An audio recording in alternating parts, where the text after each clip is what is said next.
फिर से बनेंगे मेले यही लोगों का फरियाद है।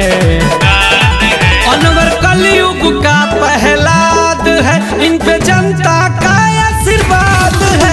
ये तो कलयुग का पहलाद है, इन पे जनता का आशीर्वाद है। ये तो कलयुग का पहलाद है।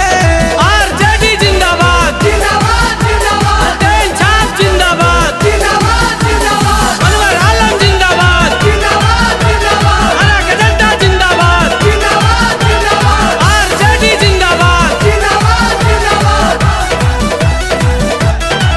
सबका हक खातिर किसी से लड़ते हैं, अब विरोधी से कभी न डरते हैं। सबके हक खातिर किसी से लड़ते हैं, अब विरोधी से कभी न डरते हैं।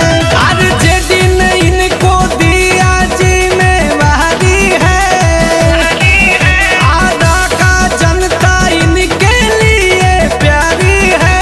सबको देखते के नजर से इनमें नहीं जातिवाद है। अनवर कलयुग का पहलाद है, इन पे जनता का आशीर्वाद है। ये तो कलयुग का पहलाद है, इन पे जनता का आशीर्वाद है। ये तो कलयुग का पहलाद है।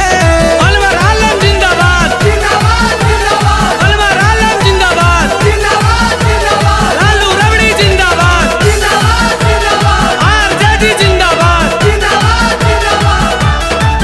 अनवर आलम को फिर से जिताना है, हक और अधिकार अपन पाना है। भैया अनवर को फिर से जिताना है, हक और अधिकार अपना पाना है। गंगा सागर राकेश वोट इनको देना है, होंगे अपना विधायक काम इनसे लेना है। चुनाव चिन्ह लालटेन ये तो बच्चे बच्चे को याद है। अनवर कलयुग का पहलाद है, इन पे जनता का आशीर्वाद है। ये तो कलयुग का पहलाद है, इन पे जनता का आशीर्वाद है।